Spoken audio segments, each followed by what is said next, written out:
Okay, so the agenda of some more of the truth of the Daybreak incident was revealed in this episode of Kamen Rider Zero-One, and I think it's time to hit that intro so we can delve in a little bit more on my thoughts on the episode and the actual synopsis of the episode in general.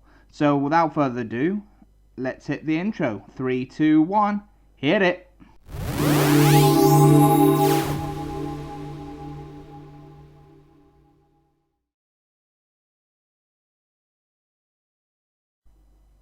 Okay, so episode 4 of Kamen Rider Zero-One, titled,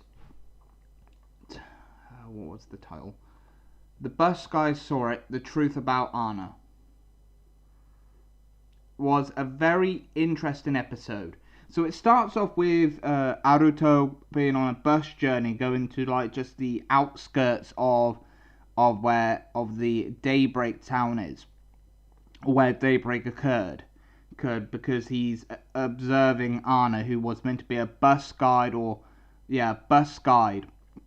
on like a tourist bus to learning information about certain parts of Tokyo and stuff like that, and accessing data about so it's a bit more efficient. But then we find out that one of the students called Go's father worked for Idan in Daybreak before the whole Daybreak incident happened, and everybody blamed his dad for the malfunction, and so he got bullied. During the beginning, we then see the terrorist organization Maubauji. I think that's how Overtime's translating out. I'll just keep on saying the terrorist organization ended up infecting the bus driver, who was also a human gear, into the Bat human gear. So already with the Reiwa era, we're getting a lot of, I'll say, very classic monster themed designs from other Kamen Rider series. From a bat to a grasshopper, maybe later down the line. We're getting a lot of classic themed monsters in this. This was also the episode that debuted Zero-One's Falcon form and punching Kong for Vulcan, I think, or Valkyrie. Vulcan. And he ended up still keeping in his mentality where he does not trust the president or Hidan at all, because it feels like they're covering something up. And it is true, there is something being covered up there, and I don't blame him for that. But Aruto promised him that he will not cover anything up. He wants to let people know about the truth, about anything that is related to his grandfather's company.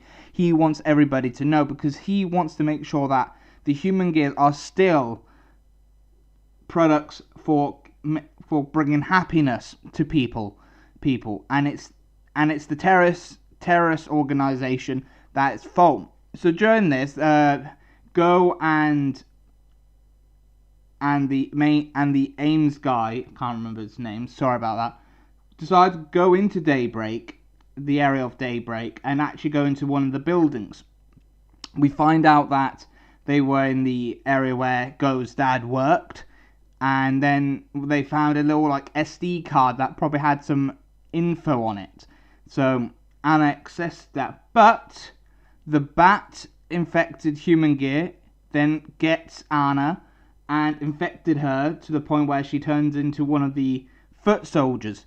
But she attacks Go, but then able to break the corruption temporarily to launch the information that was on the SD card, so that they can learn what was actually happening, and we found out that the terrorist organization was behind everything. So Go's dad sacrificed himself like a hero and exploded the area just so that the terrorist organization couldn't do any more damage, or he agreed to their terms.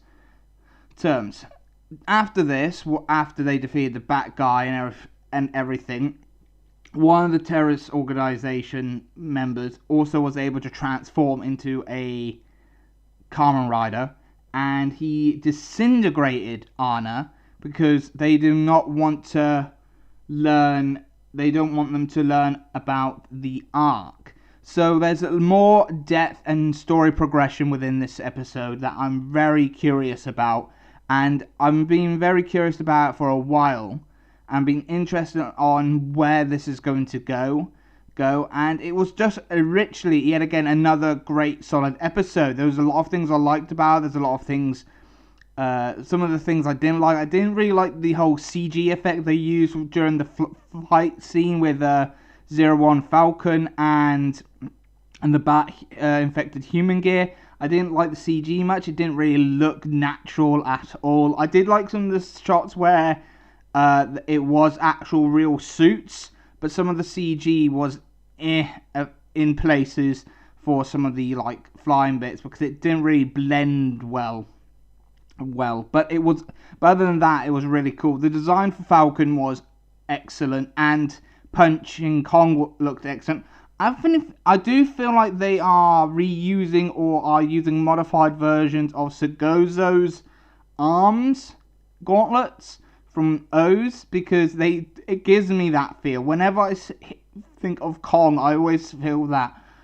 But at the same time, I feel like they're reusing or modified versions of the power custom of Ruji's power custom for Blue Buster with the big like gauntlets as well, if I remember correctly. But other than that, this was yet again another great episode, and it really was interesting. The storyline is picking up again. The progression for it was there, and it just all in all just shows that everything continues on where it has to be, and the story is just getting better and better. I'm like some people, I'm getting a bit annoyed on the whole throwing toys and there's no actual build up for them having these. But with this type of a storyline where they have a satellite that 3D prints these like keys for certain situations, it feels a bit right that it's been handled this way, but they're also incorporating it being it this way, so the story isn't getting hindered by it. They're working with it. They're using it to their advantage by using monsters so that they have a reason to introduce a new power up because of this such monster or infected human gear. But other than that, this was a great solid episode again, and I cannot wait for the next episode next week, and it's just been a very, very interesting episode. But other than that, comment down below what you liked and didn't like about this episode. What did you like about the suits that were introduced for the forms this time around, and what you didn't like about the suits, and did you like the CG that wasn't here as well? If you do, just leave a comment down below, and I'll say next time. I've been your host, Kai from Kaiser Take On It, and I'll say next time. Bye bye for now. See ya. Hey guys. Hopefully you enjoyed this video. I just want to remind you, as you can see on screen, that I do have a Facebook fan page that you can find the link down in the video description.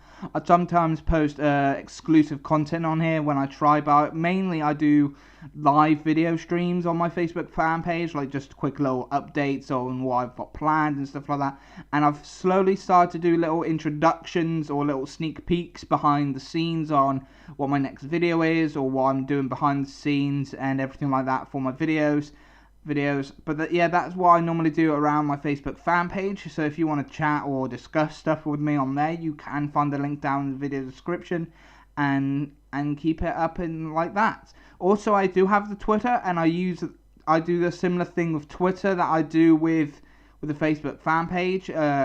Post live videos of channel updates and that via live videos on Twitter, and interact with people there of discussing the problems or issues I have with certain topics and stuff like that. But it's pretty much, I've got those, so you can find the links down in the video description down below or you can follow them by copying the URL that you appear on the screen as well.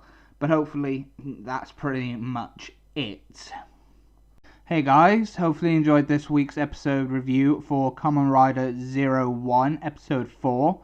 I really did enjoy this episode, like I stayed within the main portion of the review, but I did enjoy it and everything. So yeah, you can check out my Kamen Rider playlist, so you can catch up with all my the last 3 episode reviews for Kamen Rider Zero-One and see my thoughts on those. Also, you can check out my most recent upload, what would be the recent chapter of the Promised Neverlands, and at the same time, you can also just check out one of the other videos that I have up here as well.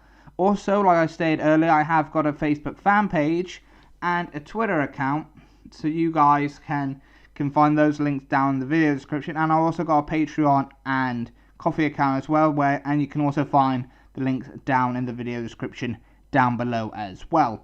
Now, if you like the video as well, don't forget to give it a thumbs up, and if you are new to the channel, do not forget to hit that subscribe button and then hit that notification bell so you can keep up to date with all my videos.